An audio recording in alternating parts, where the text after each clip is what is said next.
Let's start with maybe something a little easy for you. Of course, well is the adverb form of the adjective good. And I think you probably know that. So well is an adverb, good is an adjective. Let's look at some examples. She is a good driver. Here we're using the adjective good. What's another way to say that? Well, she drives well, right? Jose is a very good English speaker. What's another way to say that with well? Well, Jose speaks English very well, right? Easy. Now, we can also use the comparative form of well. When we're comparing things, we don't say more well or weller.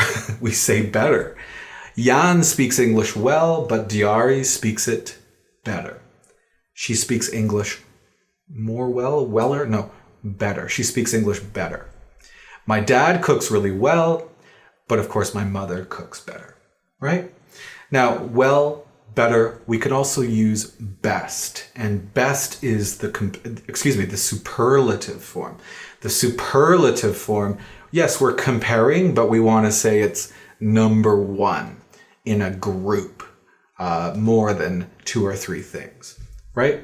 Out of all the students in my class, right? A big group. Out of all the students in my class, Rosa is the best English speaker. We have the best English speaker. Now here, English speaker is a noun. Let's change this sentence so that we are using best as an adverb to describe a verb. Well, here we go.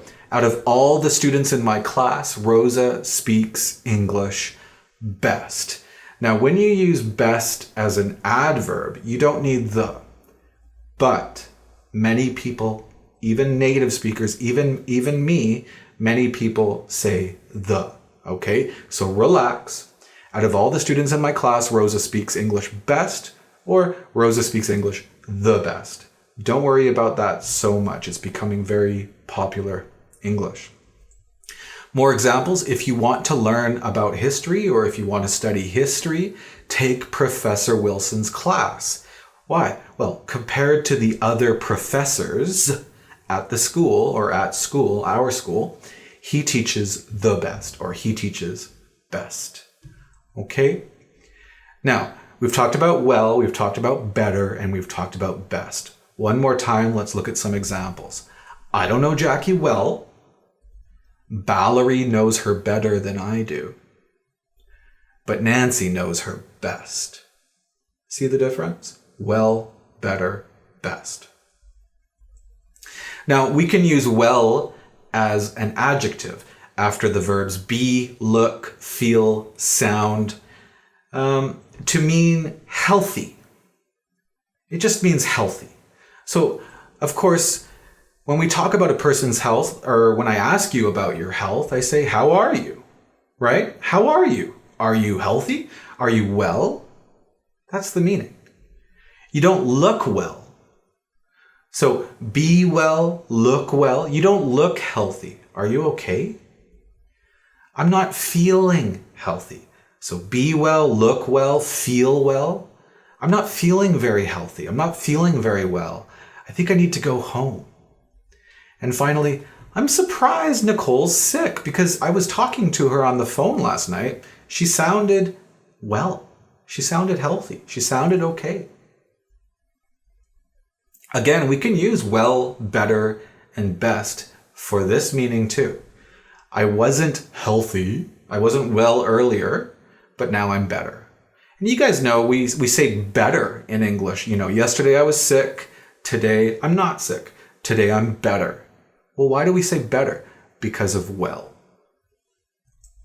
I'm sure you'll feel better tomorrow, right? I'm sure you'll feel better than you do now. Marianne is best. She is best after she's had a cup of coffee in the morning. I don't know if that's true for you, but it's certainly true for me. And finally, my injured leg feels best when I lie down because my leg is injured. We can also use well. It's not an adjective. It's not an adverb. Actually, it doesn't matter what kind of word it is, but we use it to pause, to take a break, right? To stop talking. Maybe we want to think about something before we say something. Well, right? Or maybe we're thinking and we look up, right?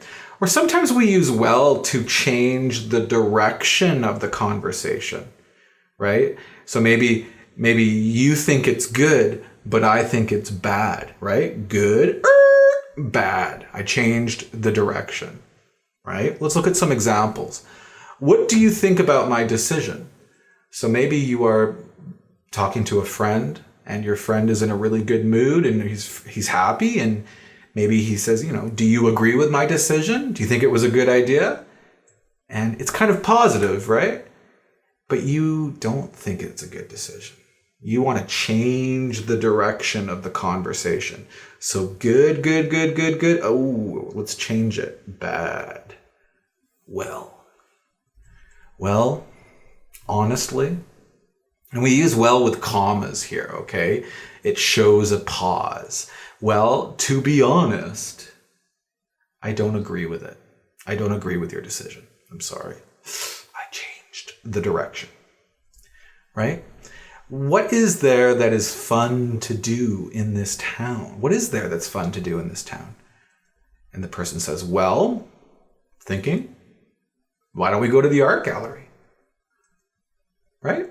So we say well. I mean, I say well all the time when I'm thinking about something before I say it, right? What do you feel like for dinner tonight? Right? Well, my wife and I always ask each other this. What do you feel like for dinner tonight? Well, how about fish? Right? I'm thinking. So this stuff I know is maybe a little easy for you guys, or maybe you've already studied this. So Mark, come on, let's learn some more difficult things about well. Well, okay.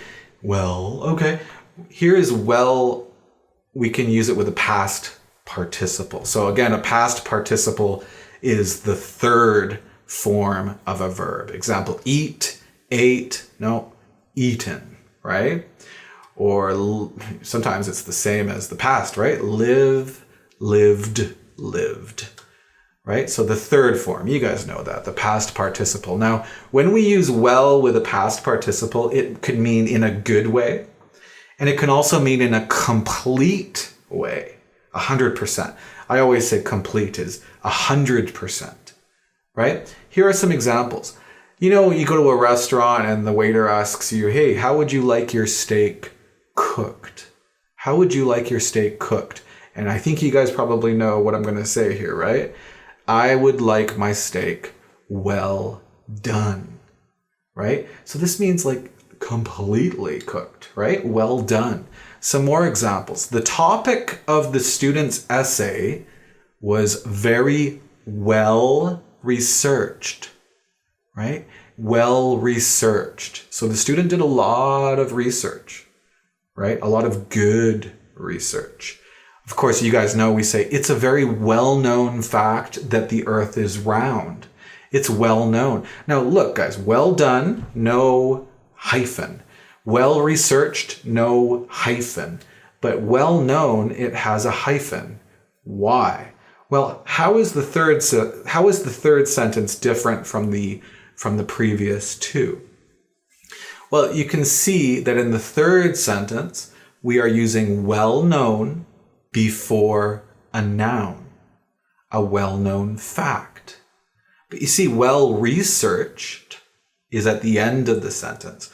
Well done is after the noun, after the verb phrase too, right? So if we use well something before a noun, we're describing a noun, use a hyphen, okay? It's not a big deal if you make a mistake. A lot of native speakers don't know this rule, so don't worry about it too much.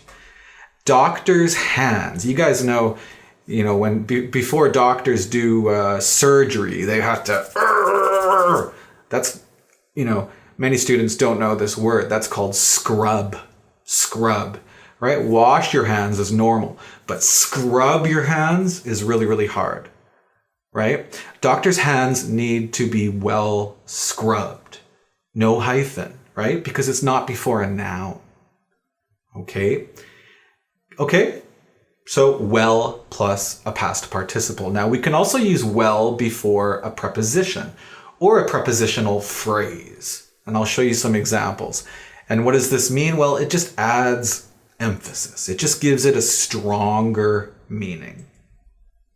You said you would be home by 5 o'clock, but you returned well after 7 p.m. Well after, right? So not 7:01, not 7:02, much after, okay? A lot after. We don't say a lot after, but I'm telling you the meaning. Federer, you guys know Roger Federer, amazing tennis player, right? If you don't know Roger Federer, why not? Okay, Federer was angry. You guys know tennis players are always angry, right? Maybe they disagree with the judge. I think it's called a judge in tennis. I could be wrong. I'm not a big tennis fan. But anyways, Federer was angry at the call, but as we can see by the replay or in the replay, the ball landed well inside the line. You guys know when you're watching tennis on TV, they show a replay and the ball is inside the line. It's not close. It's well inside the line. Emphasis. It's not close. It's not inside the line. It's well inside the line. You submitted your application well before the deadline, right? So the deadline is, I don't know, November 25th, and you submitted your application on November 1st. Yes, that's before the deadline, but it's well before the deadline, right? And if you plan to travel to that country, you need to apply for a visa well in advance of your trip. In advance means before. So well in advance. Don't apply one day before. No, it takes a long time to get a visa. You need to apply well in advance of your trip. Now, the last thing we're going to talk about in this video, and hopefully you've studied could, may, might, I should say could, might, or may, right? Plus well, plus the bare infinitive. Now, hopefully you've studied this to, when you don't know something, if it's true or if it's not true, but you're guessing, okay? You're saying it's possible. So example, it might rain tomorrow. Of course, I don't know if it's going to rain tomorrow, but it might rain tomorrow. It may rain tomorrow. Same meaning. It could rain tomorrow. Yeah, it's possible. It's possible.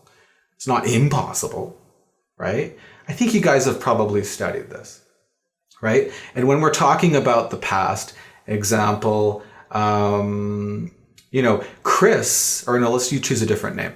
John may have gone home early. He may have gone home early. So when we're talking about the past, we use have plus a past participle.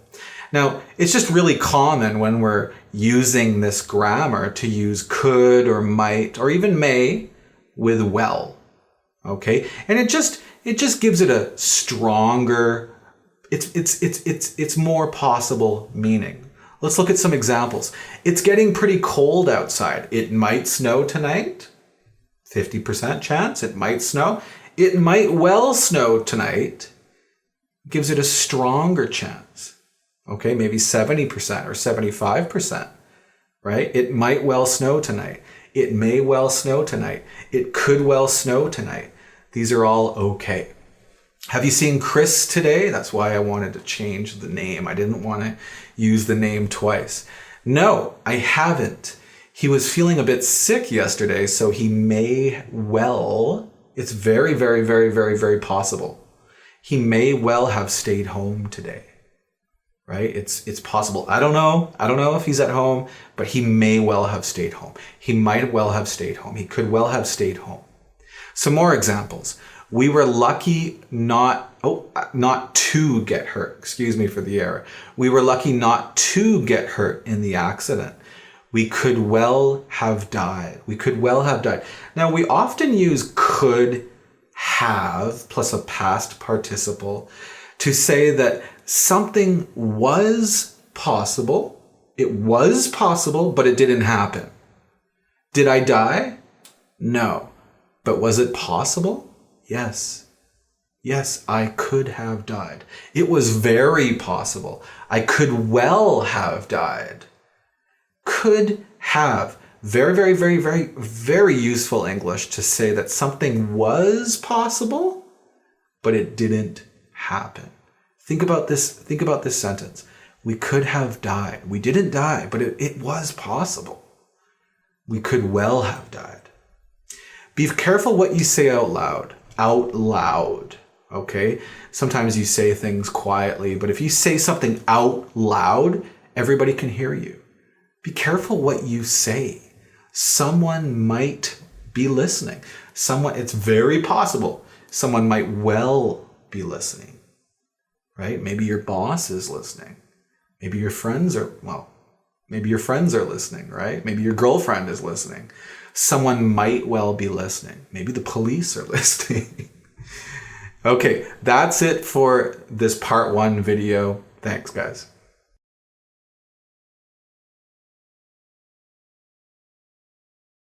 Hey everybody, thanks for watching my videos. I love your support. Please subscribe. Click my big head in the corner here, and you can subscribe to my YouTube channel, and you will not miss any videos that I make. Thanks everybody.